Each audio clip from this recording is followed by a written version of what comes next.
Hello, world, and welcome to Bunker TV. What is the topic? My name is Skip, the Faux Show Bonder. I guess I'm kind of still in the middle of the table, I guess. I don't know. And to my right, on the other end of the table, running the switches, is Channing Glidewell. Ladies and gentlemen, we are thankful for you and your time. Welcome to the Bunker. Welcome into the bunker, everybody. Let's go.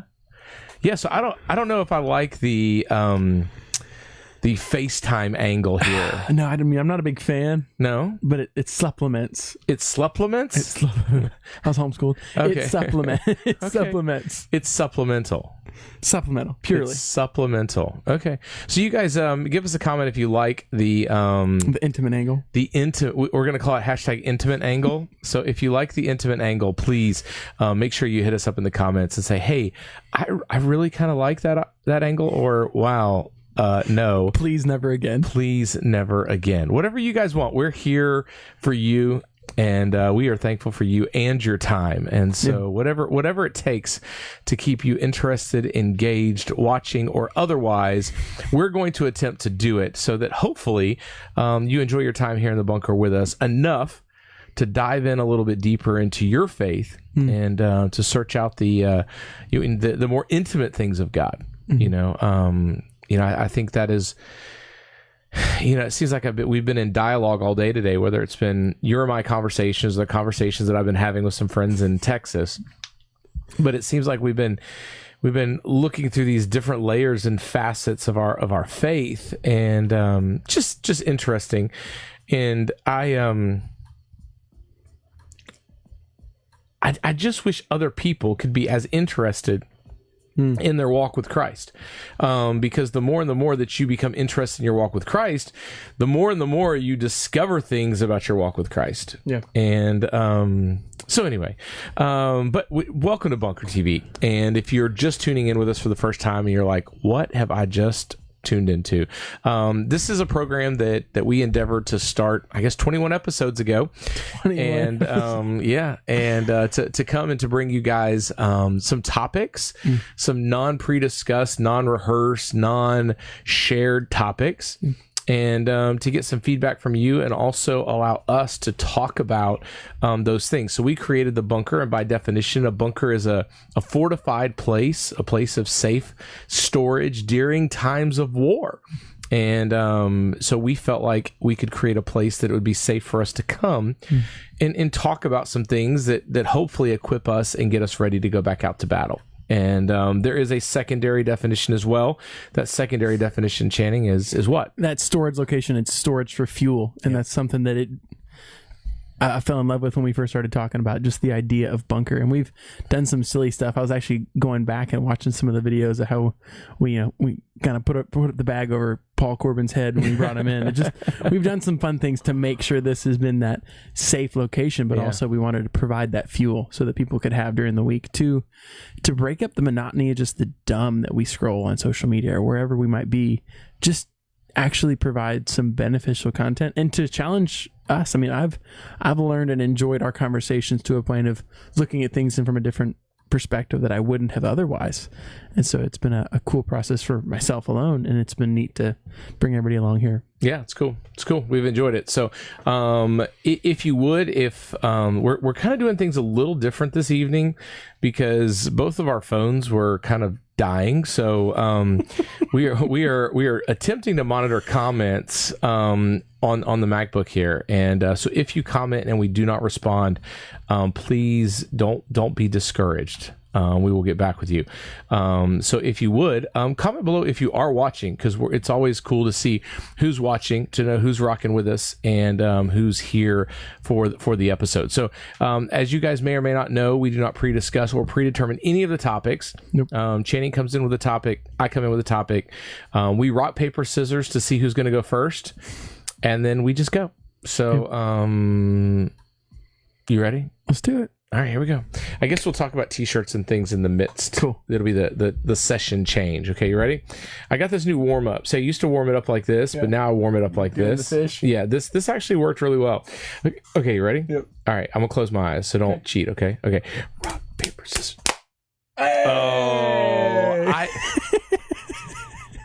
It's because you lost last time doing scissors, so I figured you were going to change up, and I was going to beat the change up, but you stayed true. Oh, yeah. That was pretty solid. Okay, so I get to go first. Correct. And I really wanted you to go first again. I don't know why. My topic, I've kind of felt like that maybe my topics were overthought. And so I was having breakfast with a buddy of mine the other day, and we were just talking about life as a follower of Christ. You know what I'm saying? Like what does life look like as a follower of Christ? And I know that seems really strange, and I know that, if you're watching, you're like, duh, Skip. I mean, what do you mean? Like, and I think I don't think we really, really, really realize what it means to be a follower of Christ. And so my buddy made a comment the other day to me that just really resonated with me. And it was something so simple. And it was, is Jesus enough? And man, like in every aspect of our life, is Jesus enough? And so as it relates to, your family, is Jesus enough in your family? When struggles come to your family, when things are good in your family, when everybody's, is Jesus enough, right? And so if Jesus is enough, nothing else matters, right? And so in your work, and this is where it gets maybe dicey sometimes with people, is Jesus enough? And then if Jesus is enough, then quit complaining about all the garbage, because if Jesus is enough, either Jesus is enough where you are, or Jesus isn't enough where you are. And if Jesus is enough, then you should be able to live by the instructions that Jesus set out for you. Go ahead. And just the thought of Jesus is enough we can latch on to. Right. And I think we say it. I mean, that's something like if we polled every person walking into church, is Jesus enough? Oh, of course. Right. But like, I think connecting with that for me took realizing I had nothing. Like the little sandcastle I had built was nothing. And so learning what that enough was. But the crazy thing is, the big sandcastle is nothing. Right? See, like all of the things that we build, the life that we build isn't enough. And that's why we've always got to get more. We always have to have a newer, nicer, bigger, better. And so it is that pursuit. And we were, and what happened was my buddy and I were having a discussion. That's what we were discussing. The bigger, the better, right? The newer, all these different things. And it was just like, is Jesus enough? Because if Jesus is enough, then, silly story. I'm having a conversation with a buddy of mine yesterday, and he's talking about, he just got a new car and he wants to put new rims and tires on the brand new car. And again, I'm not speaking against anybody if you upgraded your rims and tires on your car. I'm just saying, from a believer to a believer, from a man to a man believer, right? I'm not talking about whatever, right? Just believer. I said, he goes, well, I'm not going to get rid of my old rims. I'm going to save them for whatever rainy day or whatever. And I'm like, so you're going to pay $1,000 to basically be able to put rims in storage because they function the same way. That the thing that you're going to do is Jesus enough? Is Jesus enough? Why is it that we're constantly looking to change and upgrade and modify? And I mean, even if you take it outside the church and you examine our life outside the four walls of the church and the things, whether it's our work, whether it's our play, whether it's our family, whether it's our ministry, whatever it is, right? All of those things, to the world, Jesus isn't enough. Jesus isn't enough for us. And so because we haven't connected with Jesus is enough, The world sees that we haven't connected, that Jesus is enough. And so the world really has no desire for anything that we have because Yeah. Jesus isn't enough for us. Yeah, we're chasing everything they are. So what's the difference? Absolutely. And then we in their view, we're chasing everything that they're chasing, but we're doing it with one hand tied behind our back because we're not willing to pull the other hand out because we've been trying to hide that dirty hand for so long. And so what happens is we're just running and toiling and running and toiling and running and toiling, and Jesus truly isn't enough. And we all know the people where Jesus is enough. Yeah. Because they're easily identifiable within any group of people. You're like, oh, Tom, Jesus is enough for him. Mm-hmm.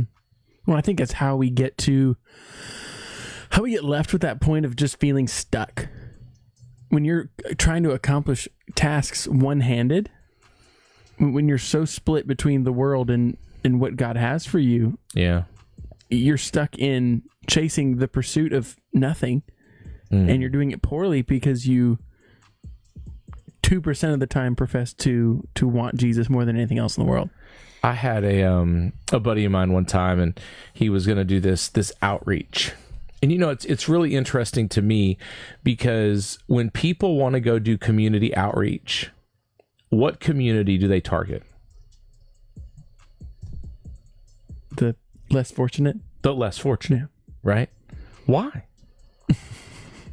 Because we're not targeting them with truckloads of things that they need. We're targeting them with the gospel, right? But isn't it amazing that we always want to take and do the outreach in the less fortunate areas? Why? Because we want a gold star. But the reality is that if we look at the scriptures, those that are poor in the pocket are rich in the heart, right? And so we're going to the people that probably know Jesus better than 9 people that we drug with us. They're going to bless us more than we bless them. So like the single mom of 6 that you encounter, she's probably got a more intimate relationship and understanding that Jesus is enough in her situation than the people who are 4 blocks down the street living in a $500,000 home. But why don't we ever go do outreach? Next door. Wherever. Why don't we? Because the gospel transcends demographics. The gospel transcends economic status. And so we always want to target less fortunate areas when it's time to share the gospel of Jesus Christ. But why aren't we going to the neighborhoods where maybe why aren't we going to the gated communities? Why do? Because there's a no soliciting sign. Yeah, but think about it. But think about it. These are people in like all of us in the full spans of things that in many cases they're trying to make stuff enough. And we overlook that whole group of people. So like if you're affluent, we make the generalization that if you're affluent, you have Christ. Or that you just figured it out and you're not willing to listen. Or you're so blessed that God must shine from the heavens upon you because you have a nicer house than I do. So therefore, who am I to speak to you about Christ? So I must have to go to So is Jesus enough? Like what does your life look like really when Jesus is enough? Like there's no additional expenses for the things you don't need because Jesus is enough, which gives you it frees you from the bondage of the race so that you can truly pursue God. I think a good way to fact check that in our own lives would be what would our life look like tomorrow if Jesus was removed? Right. Would there be a difference? Right. Would anybody around you notice, or would you even notice in your daily schedule or routine? Absolutely. And that's something that absolutely we can sit and say and scream or post on Facebook that he's enough. But if we were to remove... So in the absence of the thing that we proclaim to be of utmost importance, if that was removed from our life, would it change our dailies? Wow. And that's just, that hits me because that's something that, sure, we can check the box of, I did my devotional or I studied my little book of the Bible today, or, I pray for the people that I need to pray for, but how am I continuing to allow that to impact the rest of the schedule? Or is it, oh, it's time to do this. Turn that page. Well, we put our faith so much in man and stuff. And we can never have enough stuff, and man is constantly letting us down. And Jesus says, I'm enough in both of those departments. I'll never leave you. I'll never forsake you. In me, you'll have everything that you need. I'll give you the desires of your heart. And we read that and we're like, man, I want that, right? I mean, anytime you're sitting down looking in the mirror of your Bible, you're like, man, I want that. And then you go to pay a bill and you're like, oh, but I have to do my job, but I have to, but, and we start erasing everything that it's like we go to that mirror and forget what we look like. Yeah. Well, and part of it too, is we think that where we are can't be altered to the point that it's not why even do anything about it. You know? And so, you know, I had a good buddy of mine who called me one day and he said, hey, Skip, I feel like God's calling me to start a church. And I said, man, that's awesome. Yeah. Like, I mean, to know that God has put that on your heart, what a bold calling, and what a humbling place to be in your life, right? And so he said, yeah, I've got a couple families that independently have come to me and just said that God was leading them to actually come and to serve in this new church endeavor and everything else. And I was like, wow, man, that's awesome. What are you gonna do? And he goes, well, I'm gonna go take a youth pastor position over at this other church. And I was like, what? And he's like, well, I've got these bills. You know, I've got these bills that I've created. And because of the bills that I have, you know, it's just not my time. That I've got to get these things worked out so that I can do these things. And then I had another friend of mine lives up in Tennessee, and you know, we had a similar discussion about what he felt like God was calling him to do, but yet his limitation was, I've got all these bills. And so it's crazy that the devil's winning because he got us to spend before we connected with God. But the crazy thing is we can't disconnect far enough from Satan long enough to connect with God to realize that he owns everything. Yeah. Our debt is insignificant to him. Our debt is of nothing to him. We get more concerned and more wrapped up in our credit scores than we do God's approval rating. And so we end up living our life based on what Equifax and FICO and TransUnion said. And it's like, you know, so, how's your walk with God? Well, man, I'm great. We've been doing okay. And I've been able to maintain an 820, you know, I mean, things are good. Things are good, brother. But it's like, is Jesus enough? Yeah. He's enough when that credit score, you know, breaks 700. Right. I mean, he's enough. Right. He's enough when. Right. He's enough when. He's enough when my debt's low enough. He's enough when I'm making enough money. He's enough when my bills are paid to a certain level. Yeah. He's enough. But the reality is it's in that time that what we've said is we're enough, and we've reached a comfort in our enoughness to acknowledge God and his enoughness. Because when we get to the point where we're incapable of being enough within ourselves, then that is when he truly could reveal to us who he is, to show that he's absolutely enough in all of those things. But we're still trying to build castles for us. We're still trying to build, you know, we're trying to build the kingdom that we're then wanting God to come in and bless.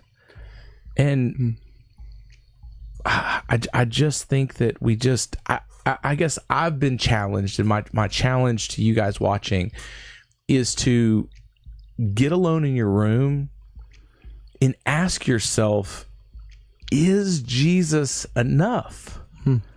And so in your job, is Jesus enough? Is Jesus enough that if your job went away tomorrow, you would walk off wherever you were with a confidence that Jesus is enough?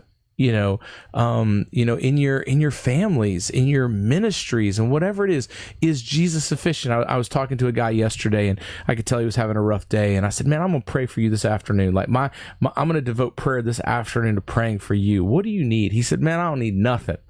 He goes, I just need more time. and it just struck me, and I said it to him, but I really was saying it to me. I said, man, you have all the time God needs you to have to do what he wants you to do today. And I think the only time that we end up running short in the things that we want to accomplish is when we've put the things in our lives that maybe God never wanted in our lives, because within his construction of time, within his framing of your day, you have absolutely enough time to accomplish everything that God intended for you to do that day. Yeah. We want to be busy and go and get whatever that is. I had a buddy of mine tell me that busy was an acronym for buried under Satan's yoke. And I was like, man, that's strong. That is strong. So, is Jesus enough? That's the question. And I'm going to let you guys marinate on that, because I can sit here and tell you how he's enough for me. I was admitting to Channing this morning about just my days lately have been just so full of stuff that's made my days long and tiring and all these things, right? And I just was admitting to you this morning, that something's got to change in my life, because there's just too much stuff that I feel isn't necessarily the things that God has me pursuing, because I'm unwilling to sacrifice the things that I do for God for the things that I do in many cases for myself. And so I end up putting an undue burden on myself, because I'm going to accomplish the things that I feel God wants me to do today. And you know what? I'm going to accomplish the things that I want to accomplish today and that other people need me to accomplish today. And so I have to realize that in my own life, if Jesus is enough, the only thing that matters today are his things. Yeah. Everything else is completely superficial. I don't know. So, is Jesus enough? I want you to ask yourself, because, and it's not about me, and it's not about Channing. It's not about you going. I can't even see the comments. Mike Kirby said he was here, and Sweet. Joshua Pike said he was watching with us. It's not about somebody commenting on this video to say Jesus is enough. Yeah. He's enough for me. He's enough. It's bunkertv.com's not going to be on live when you stand before Jesus, and you have to give the account that Jesus was enough. And if Jesus is enough, then nothing else matters. Nothing that forms against you shall prosper if Jesus is enough. Yeah. And you may be thinking in your life, man, I'm getting beat up and the battle's being fought and I'm losing and I'm losing and I'm losing and I'm losing, because you're fighting within your own capacities and you haven't connected with the fact that Jesus is enough and to fulfill all your capacities. Because if you've got the problems of the world and not the promises of God, it's not because God hasn't been true to his promises. It's because you're too much in the world. I've been there. I had all the problems in the world. Every one of them. Every one of them, I had them. I don't know. I've been highly encouraged by just some awesome dialogues that God's allowed me to have with other people to encourage them, that God has used to speak to me. It's not about me passing on something to someone else to be recognized for me giving something, because most of the time when you're sharing what God has for a person, the reality is you're going to get really introspective in that moment as well. Because Jesus is enough. That's all it is. Absolutely, Jesus is enough. And I'm saving one little morsel for your topic. I don't know your topic. I just know that Channing kind of gave me a teaser earlier. We were having a discussion earlier today, and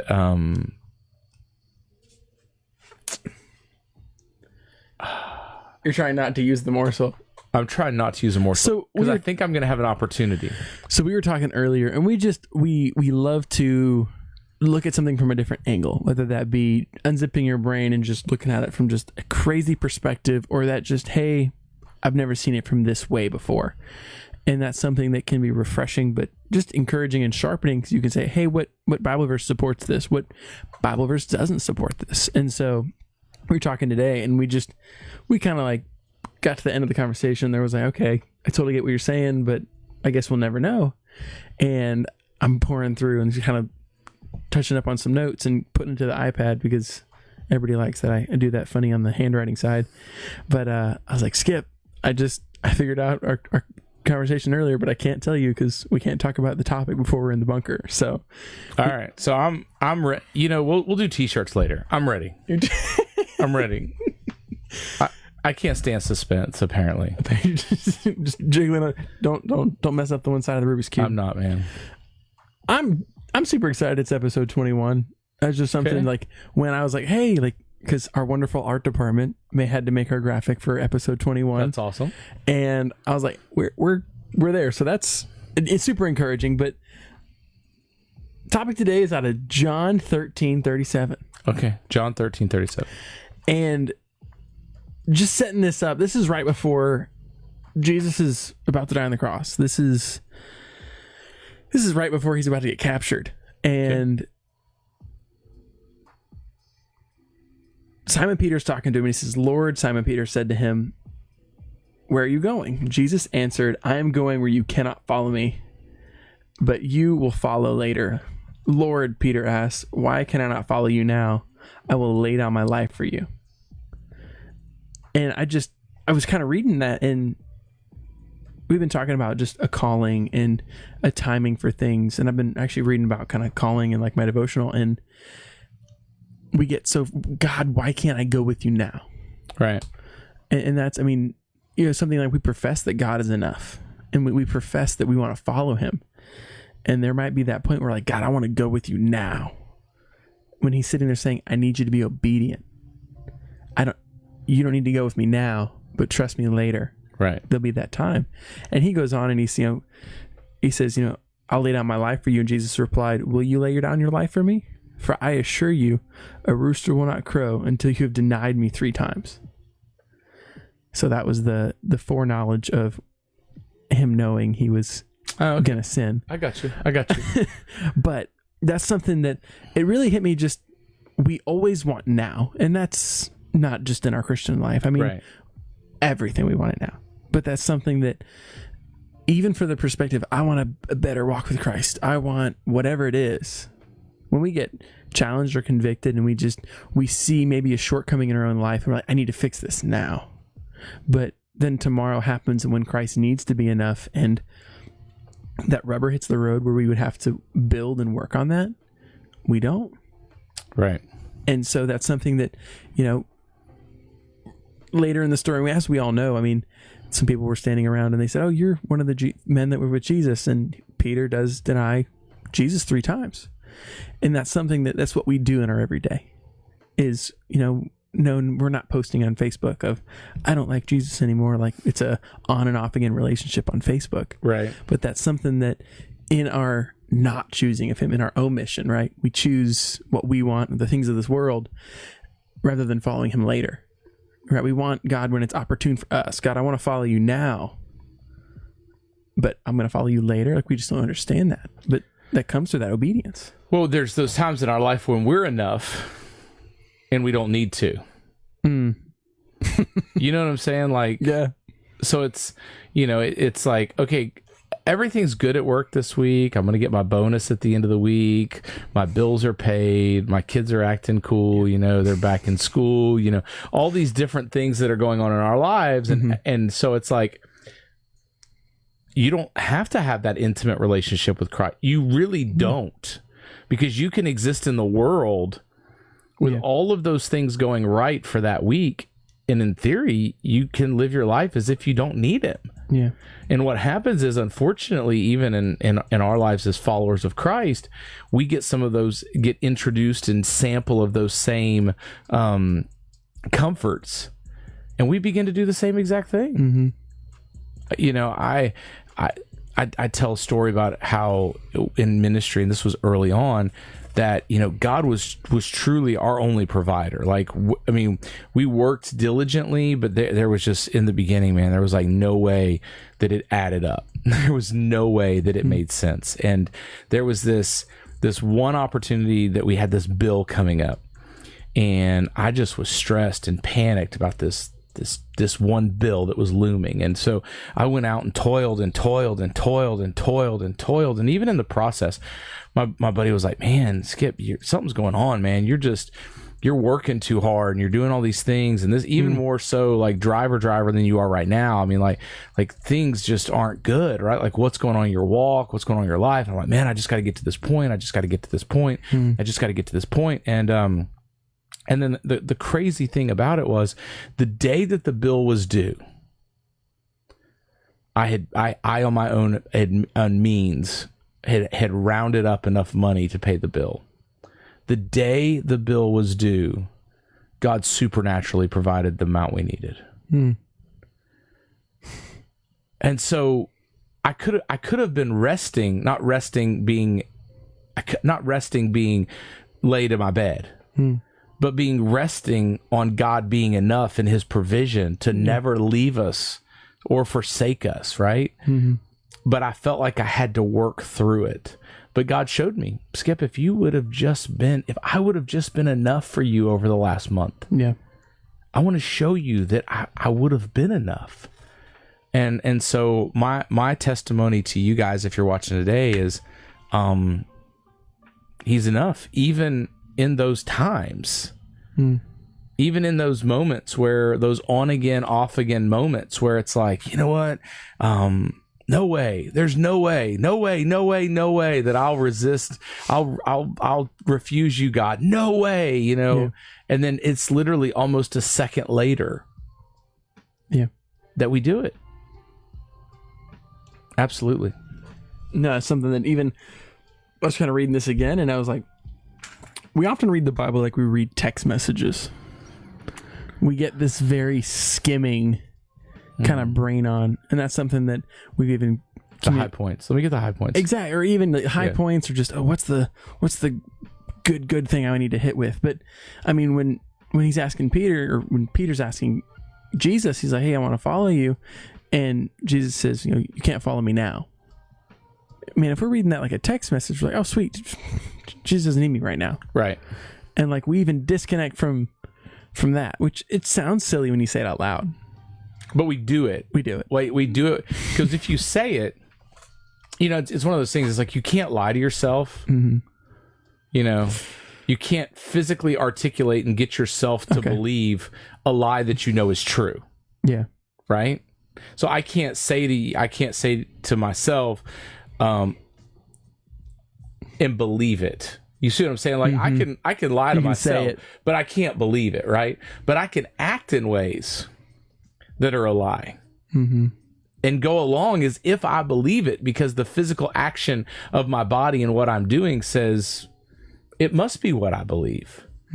But when we begin to align our words and our thoughts and our actions all in one, so it's not just that skimming of, just like you said, oh, well, I guess I just chill here and hang out, if we truly dig in and connect to realize that it's not just me physically making a decision to disengage, but now I have to begin to confess the things of God, because when I begin to confess the things of God to me and other people, there's a level of accountability and there's a level of validation to what I'm doing. And so people, just like people who saw Peter, they came to him because he had been seen with Jesus. So people were coming to him to question him because of the place that he had put himself. Yeah. And then he was given an opportunity to lie, not to himself, but to others, because he knew in his heart what the truth was. Yeah. So. Speaking of, we were talking about what causing brothers to stumble, right? I mean, that's, we don't know the further questions those people could have had. And I'm sure it was a very tense, and this is all speculatory, but in that moment, what could have happened? Yeah. And of course, Jesus, I mean, we knew it was going to happen, but it's just a cool thing of, man, what do we do every day when we omit Jesus from our lives? And so question, and maybe this isn't a question that we bring up. could Peter have not denied Christ? He could have Not denied Christ. He could have not denied Christ. He could have not denied Christ. But I think in Jesus' foreknowledge of his free will, he knew what the choice was going to be. Correct. He potentially knew. I still hold on to, and I'm gonna be clear. I hold on to the fact that Peter still could have chose. 100%. I still believe that Peter could have. I think that Peter could have chose to say, "I will not deny him." So for everybody watching, you're probably wondering what we're talking about. We had the conversation earlier of just kind of our sin and our free will and how we choose that, and God's awareness, his knowledge of it beforehand. I mean, we were even talking about earlier of just how God regretted creating man. And that's when the flood came. And so just having that thought of, can you be regretful if you know everything in the advance? And so we were just kind of going back and forth asking the question of, can God look at us while we're sinning? Does he have to turn away in the same way that he turned away at Jesus on the cross? Right. And so, we kind of walked away from the conversation of, here's what the Bible says. Right. And this definite of the conversation, we don't know, but I think it's cool to know that, Jesus told Peter, hey, you're going to deny me. Right. I think it speaks to his knowledge of the future and that he is aware of our shortcomings, but that blood does cover them. And that's how God's able to view us. But it was just cool with our conversation earlier because I'm sitting here studying this, and that wasn't even like the meat of where I was going. Sure. And then I kind of get toward the tail end here, and it's like, a rooster will not crow until you've denied me 3 times. And I was like, it's like he knew like right there. Like he knew he was going to betray him. He knew he was going to sin. Right. And so that's even crazy to me because God knew when I was 7 years old the life that I was going to lead until now. And he obviously still chose to love me. Right. And that's something that we can kick ourselves far more than God ever will for our shortcomings. And we can get into that point of God isn't enough and I need to fix myself to be able to get to that point that I am whatever. You need to clean up and get it right so that then you can make the changes, and it's not the case at all. It's not that. I mean, that's something that if somebody literally said busted up knee, of course you're going to need some crutches. But if you put the crutch across the room and said, I need to build up my muscle strength to go and get the crutch, you'd be foolish. People laugh at you. But we do that with surrounding ourselves with other fellow Christians. I need to fix some things in my own life before I start going to church, or I really need to hang out with them until I've gotten this figured out. But it's we're here to support you. That's what community's for. It's like my buddies who said I have to wait to do the thing that God had got for me because I had made so many bad decisions up to this point to put me in the position I'm in, that even though he's speaking to me now, surely he's not speaking to me in the midst of my bad decisions. So what he's wanting for me must come later, because it can't come now, because if it came now, how in the world, because in our own mind, Jesus isn't enough to provide those things. So now we've got to wait till we connect with him being enough. Man, and that's self-punish. We're punishing yourself at that point. Absolutely. Because, I mean, in Christ, we're not under the wrath of God because that was poured out on Christ on the cross. Yeah. I don't know, because, I mean, I think that's, and I might be wrong, but that can just be a point of us trying to earn that position that we have, right? We don't, especially in America, we don't want anything free. I pull myself up by my bootstraps. I mean, that's, but to know that, man, there was nothing we could do. Right. And to be able to have to humble ourselves to admit that we aren't enough, that he is. We are going to try and, whether it be mentally or emotionally or financially, try and prove that position of, I'm good enough to be on the A team. God's like, you're already here. Right. You're already a starter. Look at that. I'm using a sport reference for you. There you go. But you're already a starter. You don't need to try any harder. Well, I was talking to some people on Sunday. We had a service up in Alabama, and we have the mentality that we're frogs that become prince and princesses. And there's some magical moment where we're no longer a frog and all of a sudden we're a prince or princess, right? And we're waiting for that moment, right? The reality is we're prince and princesses just serving the wrong king. And then when we come into knowing and serving and following Christ, it's not that God's creation gets better. Mm-hmm.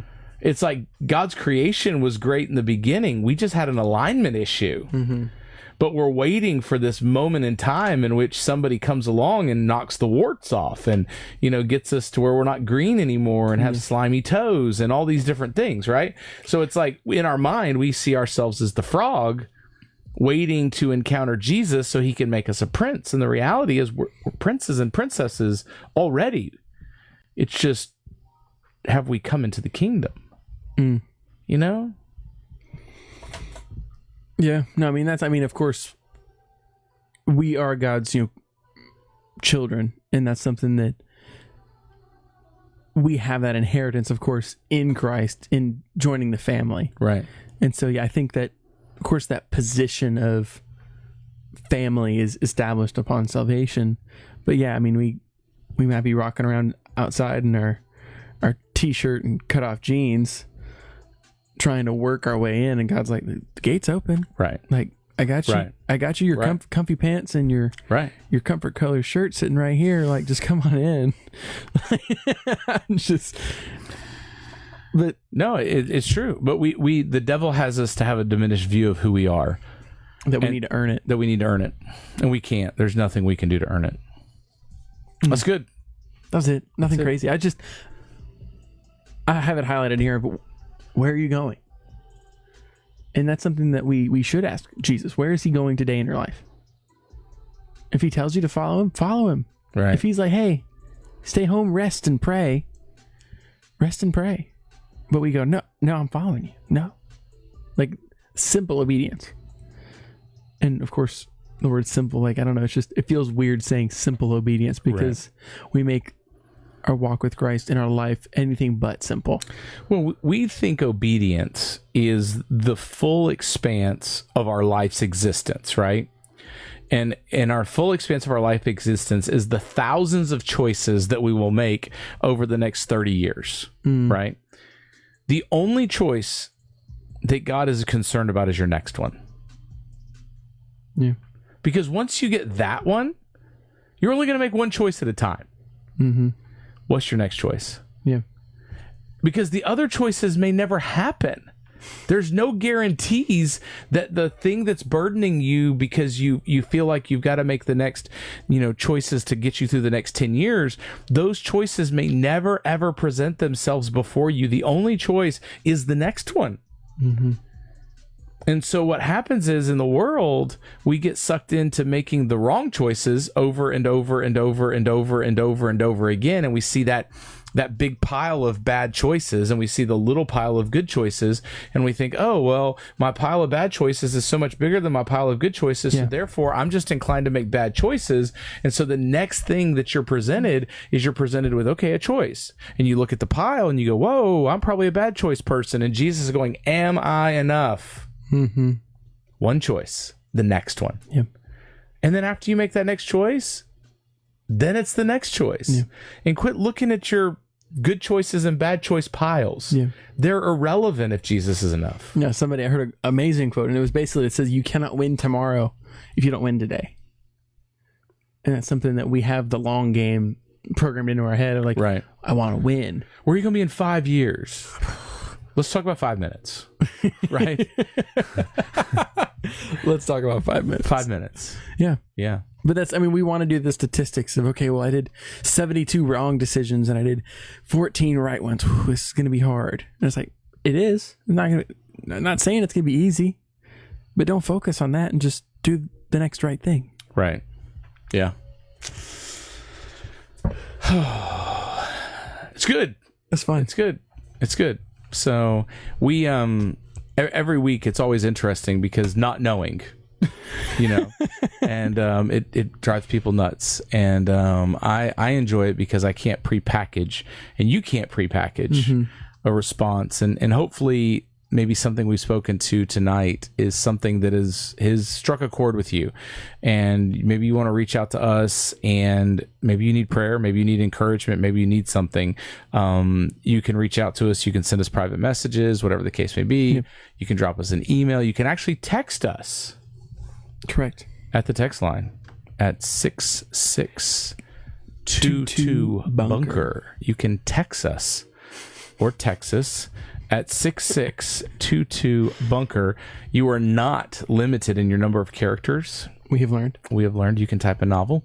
It's okay. And somebody, either Channing, myself, or probably Leslie, will get back to you. And hopefully we can encourage you to draw closer to God, to realize that he is absolutely, he's enough. Mm-hmm. And I do like that your wife is also on the text line. Like, that's something that if a lady's watching this and they're like, yeah, I don't know if I text two dudes. Text two dudes. Like, it's nice to know that your lovely wife is on the other end of that. Like, hey, I'm going to bring sense to maybe all this craziness sometimes.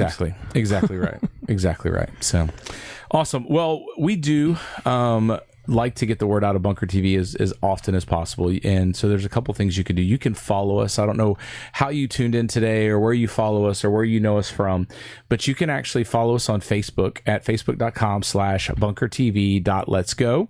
You can also watch this video on the replay at bunkertv.com, which will link you directly to our YouTube page. So no going to YouTube, no searching, just go to bunkertv.com. It will redirect you to the program. If you would, when you're there, hit the subscribe button. I saw a guy today with like 1.43 million subscribers. And I thought, there's a chance, Channing. There's a chance. But also, you can help us get the word out about Bunker TV by actually purchasing one of the hashtag Hope Dealer shirts. We sell the shirts for $15. $10 from each of the purchases of these shirts go to boost the program. And so if you want one of these shirts, all you need to do is comment in the section below, hashtag Hope Dealer. We will send you a private message. We will get your shirt size, and we will get up with you and make sure that you get the Hope Dealer shirt. And then you can go out and wear it and go out with some of your friends and have people look at you really crazy because you're wearing a Hope Dealer shirt. I had a guy stop me this weekend. We were up at a market event up in North Alabama selling Hope Dealer t-shirts and other t-shirts. And he said, you know what? This shirt's perfect for me. He says, because I used to be a dope dealer and now I'm a Hope Dealer. And so be prepared when you rock the hashtag Hope Dealer shirt that you're going to get some looks for some people, but it's going to give you a great opportunity to share faith with Christ, share faith in Christ with the people that you encounter. And so I'm looking forward to hearing some stories. Please send us a text if we can do anything for you, pray for you, encourage you, or otherwise. And until then, we will see you next week. But before you go, you must know without a shadow of a doubt that God absolutely is enough, and he's enough because he loves you. Amen. Before you loved him, before you showed him any affection, before you showed him any admiration or adoration, he was screaming from the heavens, I love you. And so rest in him and know that he is absolutely, positively enough. And we'll see you guys next week. God loves you.